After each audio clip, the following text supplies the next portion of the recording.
Well, guys, welcome to my show again, Topeka Insiders. Today's episode number 7. I have the privilege and honor of having Madon Dailey here on my show, and she is the founder of Tai Chi 123 here in Topeka. She has achieved and helped a lot of people overcome their pain, mental challenges. And Madon, welcome on the show. Thank you, Chen. Well, I guess, Madon, tell us how this Tai Chi 123 concept came about, and what has been the relationship you've had with Tai Chi, because coming from that culture, I knew nothing about Tai Chi. There's a lot of cultures that still don't know themselves, so that's okay. About 10 years ago, most of the work I was doing was computer, sitting at home, not really moving around that much. And I'd hit an age where I started being easier to be lazy than to be that active. And I gained 45 pounds. I fell, I broke my wrist. So then I couldn't move that. I had developed carpal tunnel in this hand and arthritis in the hands. My knees were both shot from carrying around the extra weight and going up and down stairs and all that. My ankles started hurting, my back. So I ended up with braces on my ankles, my knees, my back, and splint type braces here and here, and felt awful. It's kind of like going, if this is what it's like to grow old so many times, no wonder people decide not to. But I've had this goal of 93 in my mind for many years. So I thought I need to do something different. I have 2 daughters, and one is very more dance oriented. So she said, you need to do jazzercise and Zumba and all that. The other one is like a zero fat athlete. So she said, you need to do weights, you need to do machines, you need to walk, you need to everything that has to do with weights.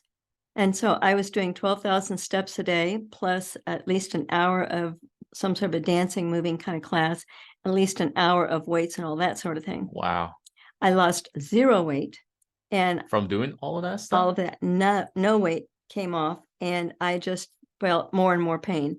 So maybe where I started with a knee brace, then I had 2 knee braces, because the movements, my body, my joints weren't flexible. So if you had to go this way and that way, it just ended up messing up the joints more than they were. Oh. And my doctor was saying we should probably talk about knee replacement. And I thought there's got to be another way. And I've always been real open to letting, God's spirit, whatever, speak to me and say, here's a thought.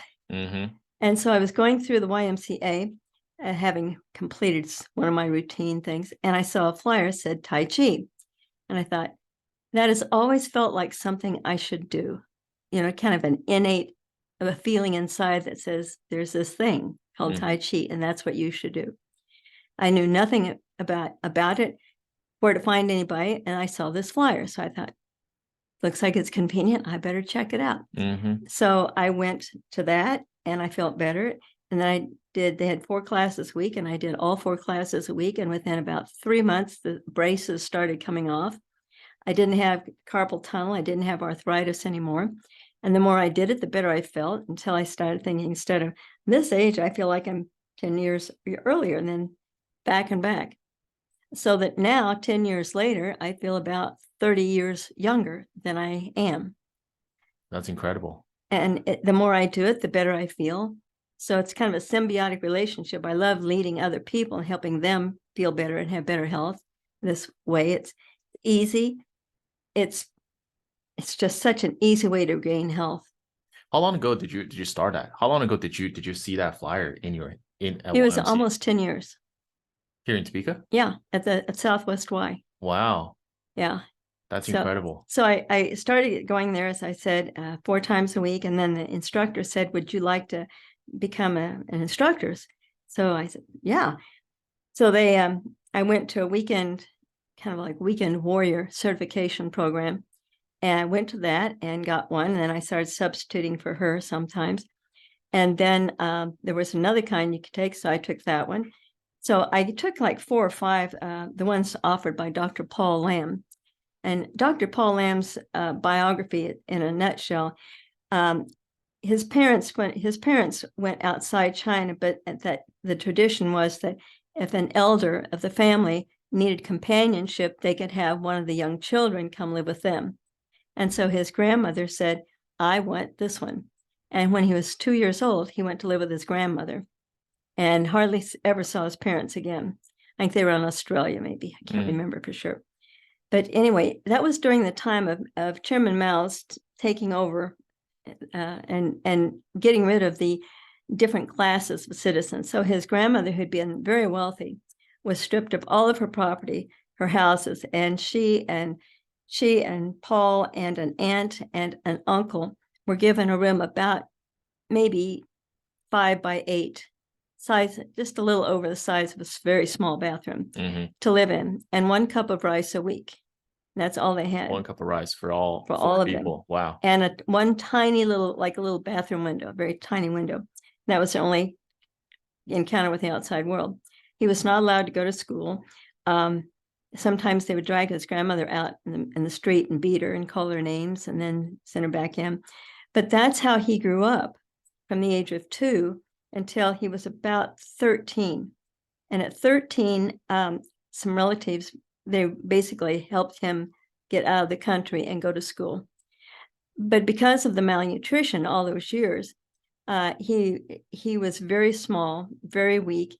His bones were brittle, and so he developed arthritis. At 22, when he was in medical school, he didn't have the strength or flexibility to carry his medical bag, his black doctor's bag, or go up and down stairs. And so his father-in-law, who was a master Tai Chi person, said, I'm going to show you Tai Chi so we can get rid of your pain. So he started doing Tai Chi, and it got rid of his pain.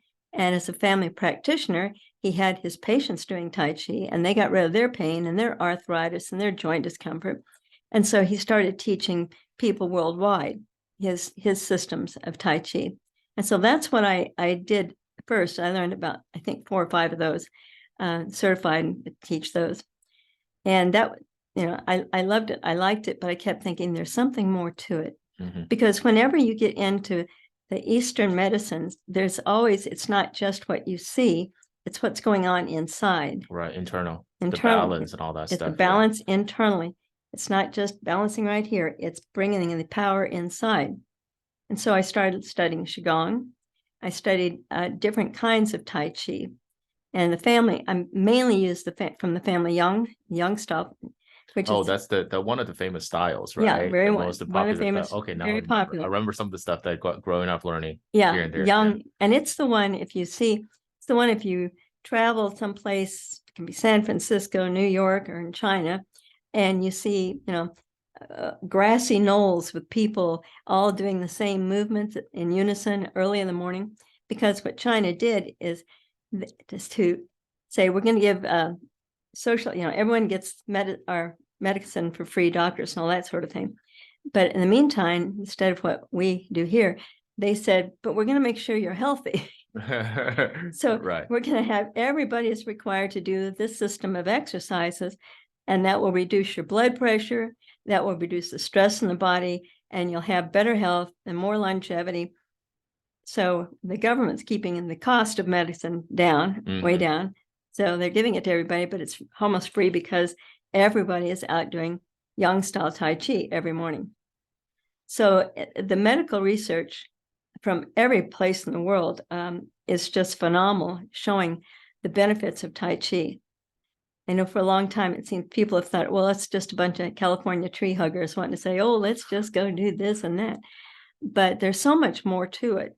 So I've spent the last 5 years really studying how to put the internal, the Qigong part, and Qigong means breath working or air intake working on the inside. Then I have a question for you, Madon, since you brought it up, because when I was growing up, I mean, I had the same notion about people practicing Tai Chi as well. I just thought they're just sort of dancing with breathing. That's as far as I knew or understood from that. Even though there was a lot of people talking about it, but as a younger person, we didn't really have the interest and the curiosity getting into it to see, because that wasn't our style of exercising for the most part. So my question for you is, I never understood. So Qigong and Tai Chi, they were not together to begin with. Qigong is 4,000 years old.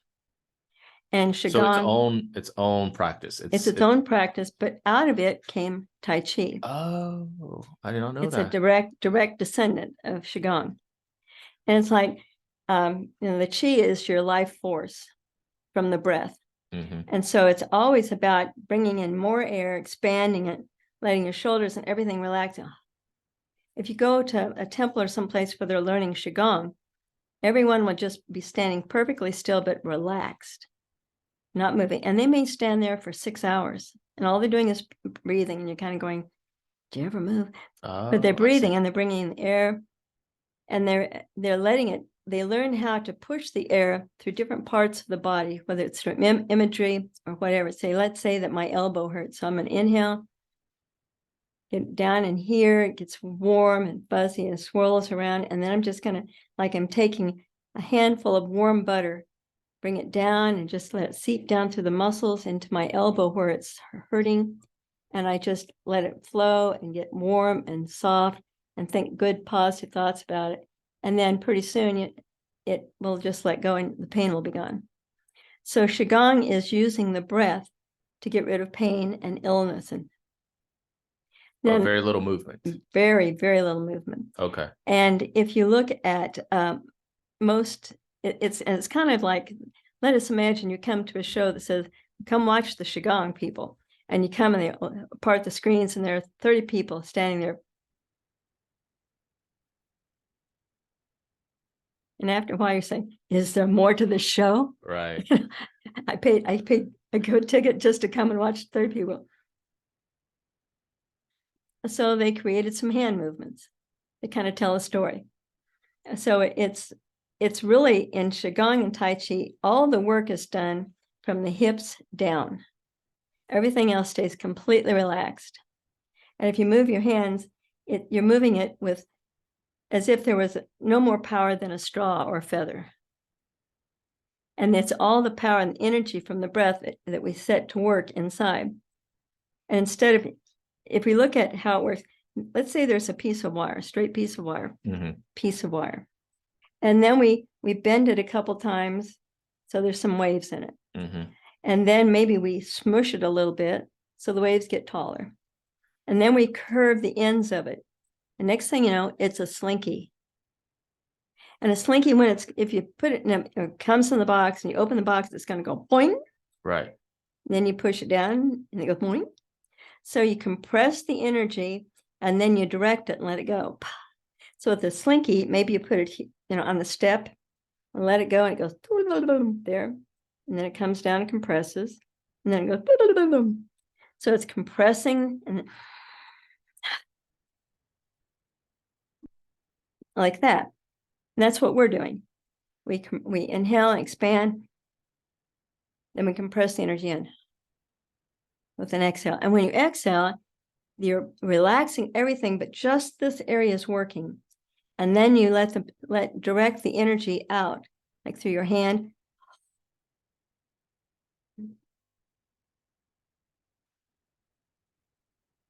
But the force is not here. The force is down here and in the hip joint. So the hands, whatever they're doing, is just for the entertainment of the audience. It's all it's for, really. So that's what Tai Chi was for. So the movement is just trying to just show for the audience, or more so for the practitioner, where it ends up with it's more for the audience, because say, okay, let's say they said, okay, everyone in China is going to do this for 30 minutes every morning, and they started with just, how long would that last? There's got to be more. One of the great Tai Chi masters in the world is a lady, and when she was interviewed once, she's like in her 60s, maybe 70s now, and they interviewed her and they said, oh, I bet you probably always loved Tai Chi. And she goes, oh no, I was a very bad student, and my father was a Tai Chi master. I got very bad grades in school. I didn't know how to read. I was just all around all the time. The teachers called him into school and told him what I was doing. And he came home and said, every morning, 6 o'clock, you do Tai Chi with me. You do Tai Chi with me. And people said, oh, so then you just loved it. I hated it. I hated it. I wanted to play. I want to do this. I complained. I cried. I carried on. But he insisted every day, Tai Chi. And then, what do you know? I could read. I got straight A's. I could focus on my studies. I wasn't running around going, all the time. I could be calm. I knew how to calm myself and relax. And then I could just be a whole different person. So that's what Tai Chi did for me. And then he taught me more and more things about spiraling my energy, about directing my energy. And so then I just thought, well, this is pretty fun stuff. So then I kept going, and yes, now I'm the best one in the world. But it's like, it's not an instant thing. So if you can imagine telling all the kids, everyone in the family, okay, tomorrow we're going to start, and we're going to do.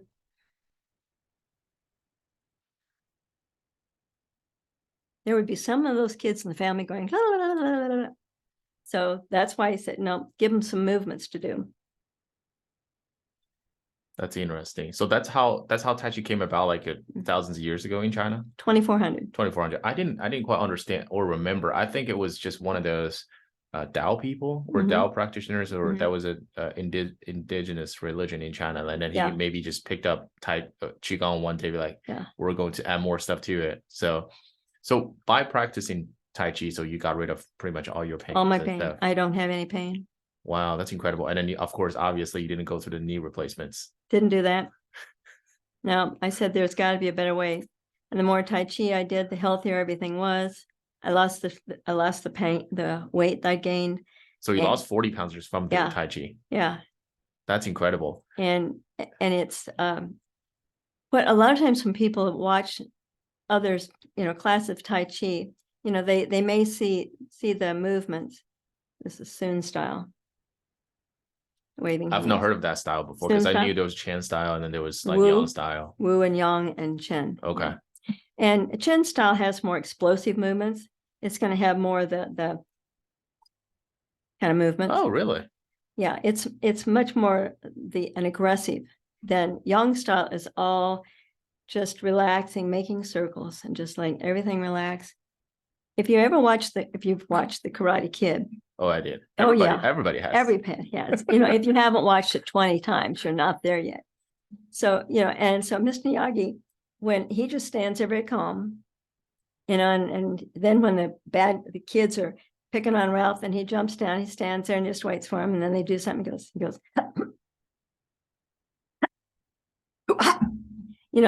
so that can all be young, because all of these movements have applications as a martial art.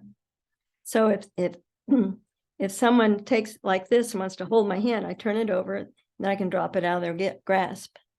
So a lot of times you do it's called a brush knee. It just floats down, floats down. But if somebody comes you're building muscle memory with the breath and the shift of the weight and the turn at the end of the hip. So you've got that spiral.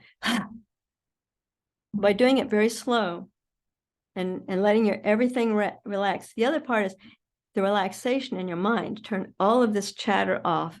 So you're just relaxed and calm. Breathe. That's where it becomes meditation. And I do a lot of imagery where I will talk about, just imagine that we're in a beautiful aqua-colored lagoon. Clear water, sugary white sand under our feet. And every time I move my foot over the sand, it just comes up and nestles and hugs my foot and says, I've got you. You're secure, so I can just relax.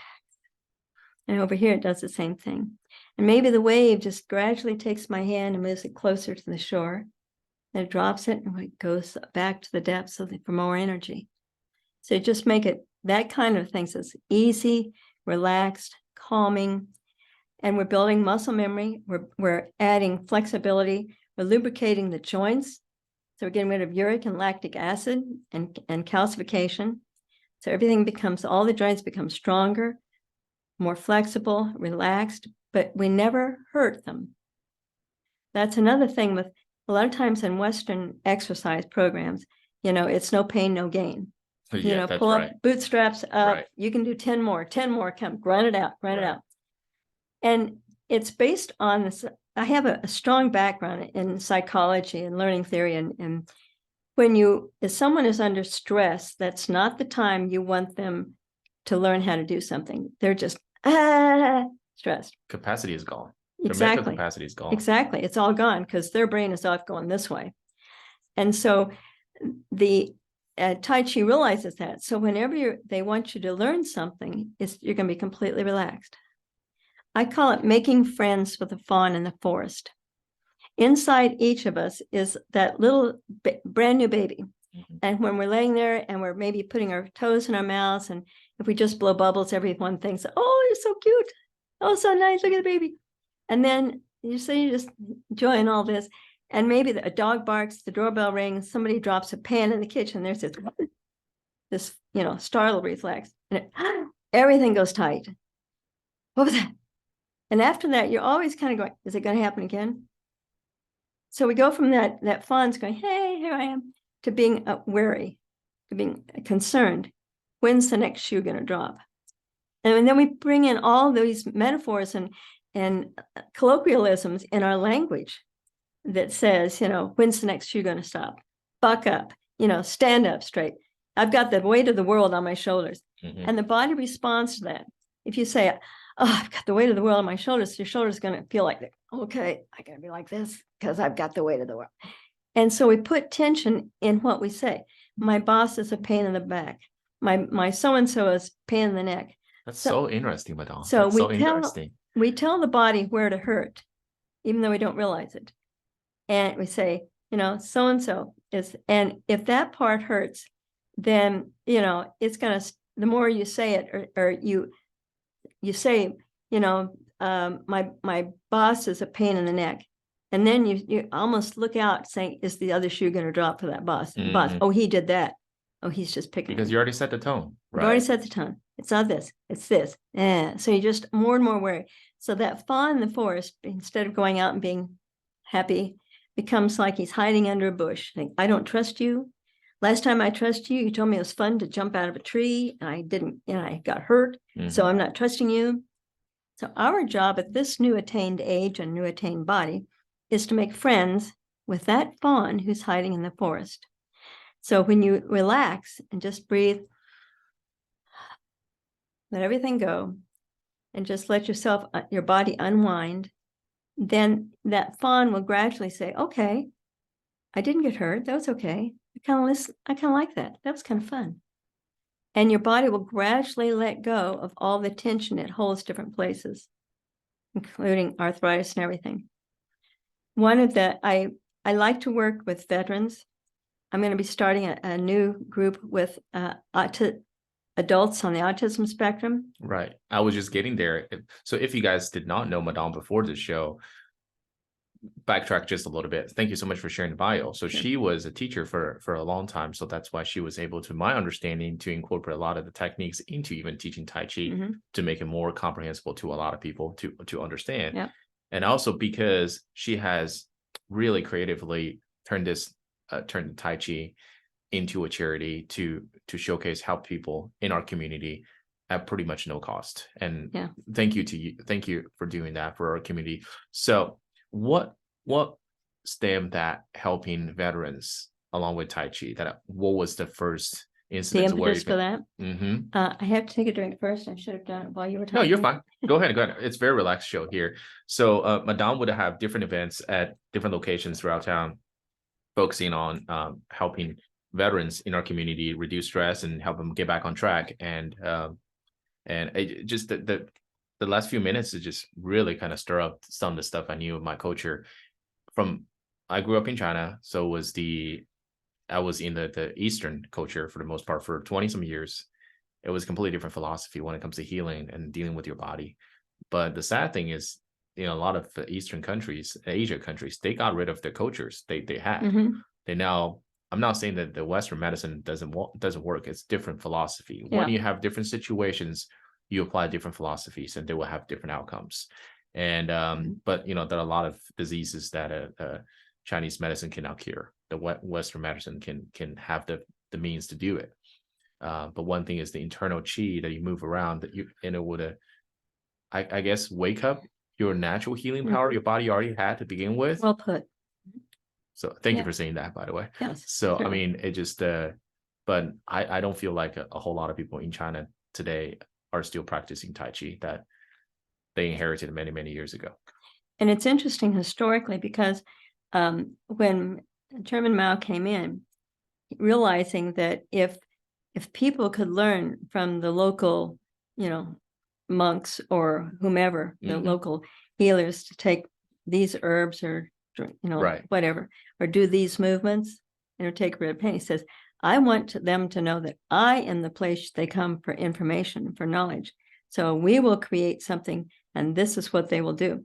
So he sent a lot of those people off into the mountains to never return. So that he had then kind of a blank tableau to start writing on. And I kept a few of them around, but the Tai Chi that they do now is not the original Tai Chi. That part, it was modified so it'd be more uniform. So he could say, okay, everyone out there on the grassy lawn is going to do this movement right now. Then you're going to do this movement. I did not know that part. Wow. So it's I don't know how many evolutions we come around to it.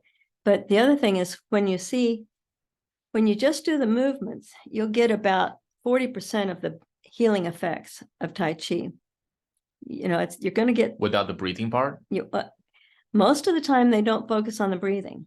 Oh, they just focus on the movements. Yeah. And they'll start out saying, okay, let's inhale, exhale, inhale,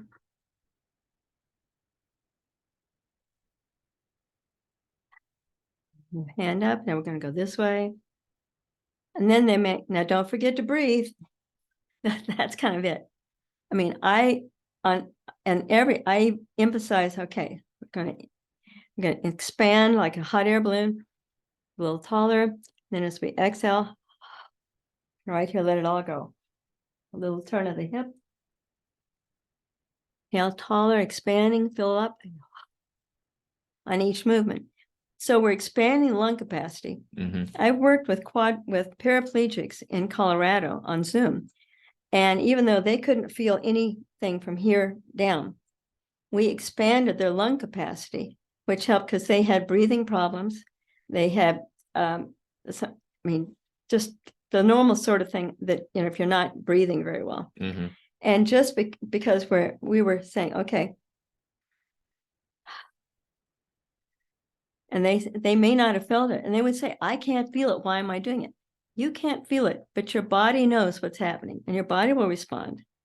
And so they did a pre and post course measurement of their lung capacity, and they had all expanded their lung capacity, even though they didn't realize they couldn't feel what was going on. Human body's just interesting and magical place. It is. So back to the veterans, Madon. So what was the cause that you... Like, what was one day that you woke up, realized, hey, look, I'm going to go out in Topeka and help some veterans? Well, my father was the radio operator for General George Patton in World War II and set up the communications for the Yalta Conference and things. My husband's father was a medic, and he was the medic when they went in and rescued from the concentration camps, those poor starving people who were just like, literally a skeleton with little tissue on it. So we both have that kind of a serving our country, appreciating that. Bruce's oldest son went into the military right after 9/11, right after then, and that's a whole nother story about Jared and his Not Today Fred movement he created. But he went in and he was afraid of heights, so he joined the paratroopers. What else would you do?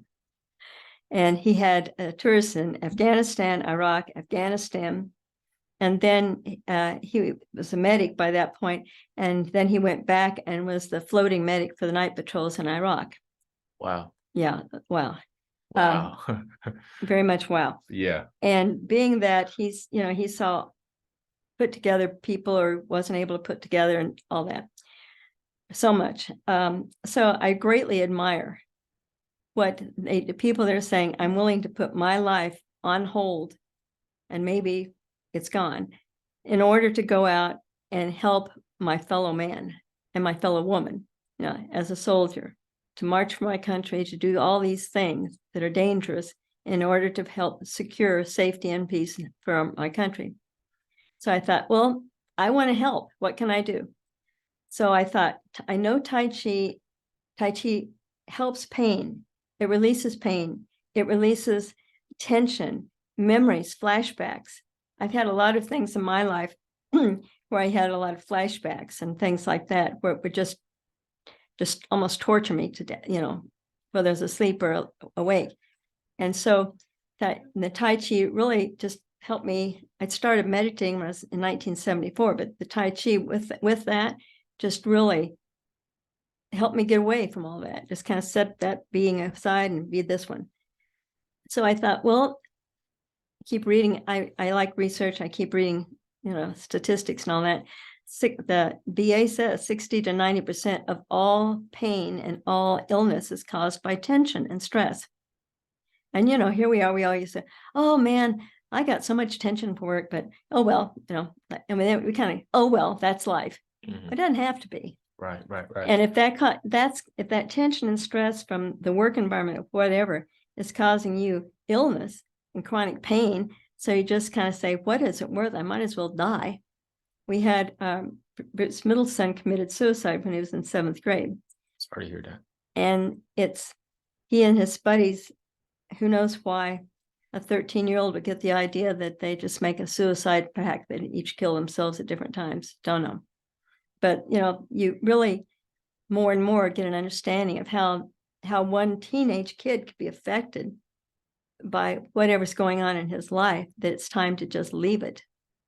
And then how the ripple effect of how that affected everybody in his circle, our whole family, and how it still affects that.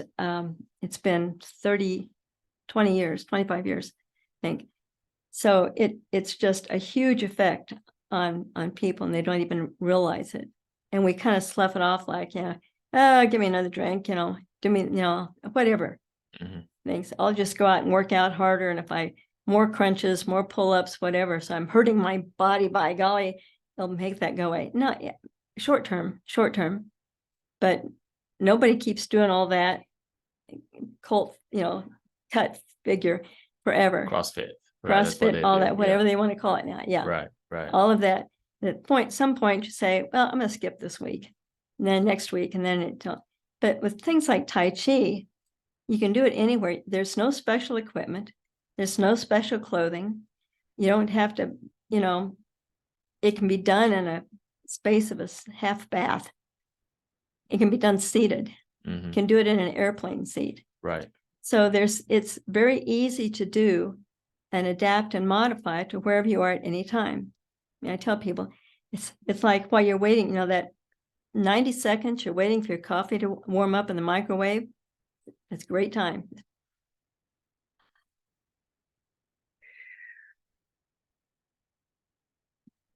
The one thing too I wanted to mention is, I mentioned that with Qigong, there's virtually no movements, as you can see. Mm-hmm.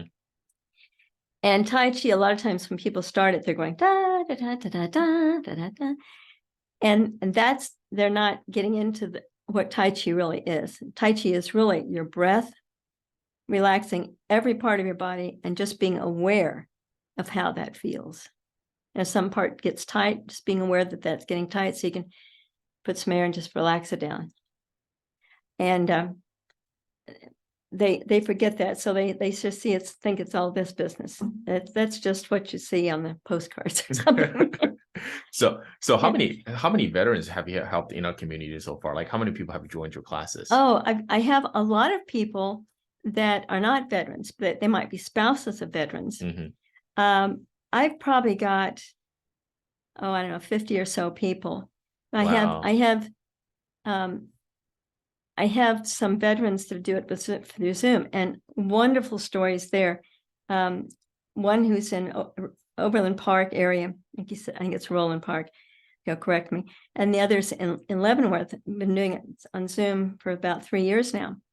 And like in Leavenworth, that gentleman was 80 at the time. He did 3 tours in Vietnam, and then he went to work for the VA. The very thin, angular man. He looked at him and said, "You play basketball, didn't you?" Yeah. He's had that figure. And his shoulders were like this. And I'd say, "Okay, we're going to relax your shoulders." Okay, they're relaxed. I said, "Not yet." So it took Charles, it was about 4 months before I saw his shoulders come down that much, just from here to just a little. It was another 6 months before he actually felt it move. He was so he tight. didn't even know that his He shoulders had were no all idea. tight. Oh boy. He had no idea of the difference. You know, it's analogies, but it's kind of like a little dog who's always been mistreated and left outside to be cold and too hot and thirsty, doesn't know what a good life is. Oh, okay. You know, his shoulders were like that fawn in the forest was hidden down deep under the bush. It was this is where he was. And any movements were like this. 6 months later, he felt it come down. And one of the things that happened with him was that I'm always trying to find things that you can imagine in your mind that help identify with. I said, Charles, remember back when you and I were growing up, we didn't have a big community pool or anything. There was this little patch of grass, and there was a little spigot that looked kind of like this, and it went around going, psh, psh, psh, the water. And we'd go up and we'd jump over it. We'd run the other way. We got brave. We'd go up and stand right in front of it and let it get us and turn around our back to it. But we'd laugh, and that was the most fun. And he started going, I remember. Now, Charles was a very monosyllabic person. How are you doing today? Fine, thank you. Fine. Any problem? No. Anything? No.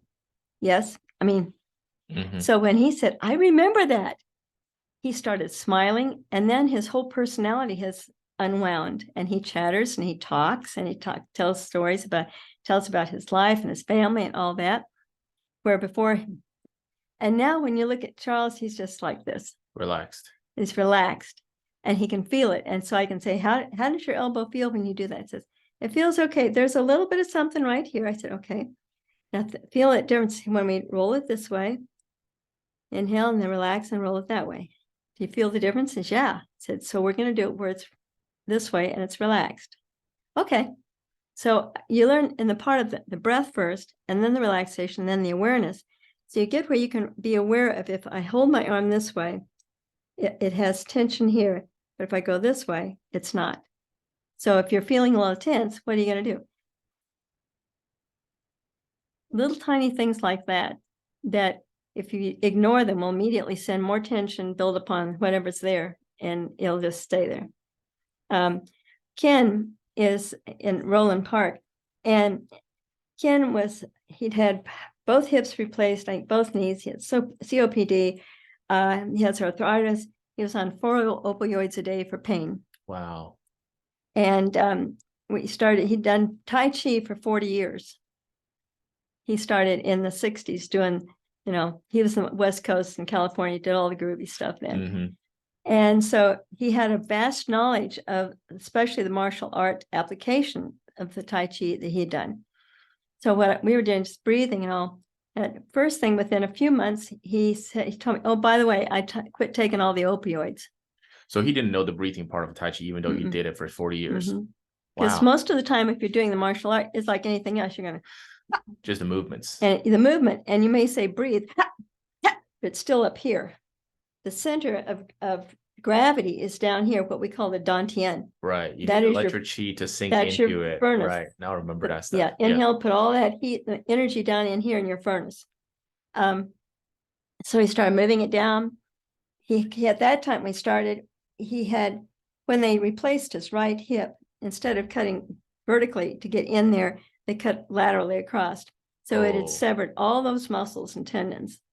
And a lot of them never really grew back very much. So he was very, very weak. If he stepped on that leg, he would fall down. So he had a couple of the pronged canes that he would, put down to try and get up. And then he would hang on to something and cane and try and scoot himself forward. He had very little movement in terms of walking by himself. Nowadays, he said last week, he said, I used to, when I'd go to the grocery store, all I could do was just shuffle along behind the cart with my canes. Said, now I've only got one cane. I put it in the cart. He has carved canes, so they're very elaborate to look at. So I put it up there so everyone can see it. And I'm picking up stuff here, walking and picking up stuff. And I'm doing all that all through the store. And pretty soon it says, I realized what a workout I was getting. And my hips and my leg's fine. I can walk and it doesn't hurt at all. And he said, and my glutes? He says, I got buzzy buns in the grocery store, which is from the energy, inhale, and the energy goes to where he was working it without thinking about it. That's awesome. Yeah. So he's become an evangelist now for Tai Chi and how it helps. The other thing that Tai Chi doesn't do is typically if you go for therapy or something, say, okay, I see on the chart you have a problem with your wrist. So I'm gonna give you this, squeeze, let go, squeeze, let go, squeeze, let go, squeeze, let go, or whatever they're doing. But they're focused right here. We're gonna work on the wrist. And any part that hurts is like a 3-year-old that wants the attention. Mm-hmm. They're saying, spotlight right here, baby, right here. And they're going to say, I hurt, come here, look at me, feel me, make me better. So instead of doing that, we incorporate the movement of that into other movements. So it's going to be going along, but it's going to be, in the chorus line. No one's giving it a special attention. Mm-hmm. So let's say we're doing something like this is called just repulsing the monkeys. And what we do is we inhale, as we inhale, this hand drops down, comes around. So each wrist turns. The fingers can turn. So we're working all of these joints, but they have no attention, no spotlight. So they just go along with everybody else. And they do all the movement to become more flexible and let go of the pain and the tension, but there's no spotlight on them. It's part of something bigger. I see. Like maybe it's part of parting the horse's mane or something. All the movements are named from nature. So it may be part of that. And it's just going along with the group. So it's working out all of the things that are stuck, but it doesn't get a spotlight. And if it doesn't get a spotlight, it's just the back in the crowd. It says, okay, sure, I'll do it. So it's different intention too. That makes a lot of sense there. So Madon, under this video, I'm going to post her website as well, so you guys can look up all the classes that she's offering right now to people. And what's the next event coming up, or what you looking for, Madon? So let's talk about that. So I know you have a lot of creativities, and you have, of course, Tai Chi at the zoo. You do Tai Chi in front of the lions and stuff like that. Lions and giraffes. So what's the event that you're looking for? What you're looking for? Okay. There's one I'm just formulating that I can't do more than just give you a tiny nibble. But we're going to be doing Tai Chi for autistic adults. And it's the social on the spectrum part of that. And Tai Chi for that. And the thing with, if you're on the spectrum, one of the things is you want to withdraw. You want to become that scared little fawn and not reach out at all. This is where they're at. And so we hold the tension a lot. Breathing is very shallow, and balance gets to be lousy. So with Tai Chi, they're going to work on balance, where they can walk more easily, be more erect, and feel comfortable about themselves so they can relax as that little scared fawn that doesn't want to move and start, coming out more, gaining more confidence just because we're doing that.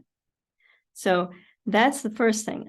I'm going to be doing it April 13th and I think 14th at Crestview Community Center after 5 o'clock. Mm-hmm. We're putting it after 5 o'clock to allow, if the autistic person has someone who drives them, that person maybe works, they can get home from work, everyone gets in the car and then they come or whatever. Mm-hmm. So we're doing it that way. The big thing I want everyone to know about is World Tai Chi and Qigong Day. This is a 24-hour worldwide event. It starts it's an hour of Tai Chi and Qigong at 10 a.m., whatever time zone you're at. So on the very far east in Auckland or wherever it's at there, I don't know for sure. But at whatever, it's 10 o'clock there, they do Tai Chi. And then 10 o'clock the next time zone and the next. So in our time zone at 10 a.m., we will be in Kay's Japanese Garden. And we're going to be doing Tai Chi and Qigong. Mayor Padilla is coming, and we have a proclamation for the mayor designating us as Topeka's official World Tai Chi and Qigong Day. And that's amazing. Governor Kelly has signed a proclamation. Again, congratulations to that. Thank you. And And the thing is that it's a chance for everyone to learn about Tai Chi and do some of it, but it's really so much bigger than that. As I mentioned earlier, like the champion who was just a little flighty kid and couldn't learn in school. We know that people who do Tai Chi have better focus. They can learn better. It opens up their brains to be focused and absorb, just changes the brain. They become more creative. They become more tolerant of other people. There's less bullying when they do teach Tai Chi in prisons. There are fewer outbreaks and problems with angry people. So it's because of that, the United Nations wants to create mind and body education in all public schools around the world. So if we do that, we will save trillions of dollars in medical cost. So we might be able to do more on the infrastructures or whatever around the world, take care of world hunger. It will create, more peace, tolerance of each other, learning to be the kind of people we keep saying we want to be. And kids will be able to learn. If they have trouble because of dyslexia, ADHD, or those kind of things that just keep it so they can't learn, Tai Chi will solve that. So it's a chance to increase the awareness beyond what it looks, we're looking cool on the green grass, that part, what it really does internally for learning and changing your personality, your character. Thank you so much, Madon, for sharing all that. And thank you so much for sharing your passion for Tai Chi. And I could just feel the energy coming from you, radiating from you regarding Tai Chi, and also teaching me the stuff that I neglected to learn when I was growing up about Tai Chi. So if you guys are interested in learning more or join her classes, please feel free to reach out to her, and I will link more information under this video. And I wish you guys could have more opportunities to talk with her in person as well on Zoom. So Madon, thank you so much for jumping on the show. Thank you. We'll talk more. Pen. We'll talk Take more. Care. Thank you so much.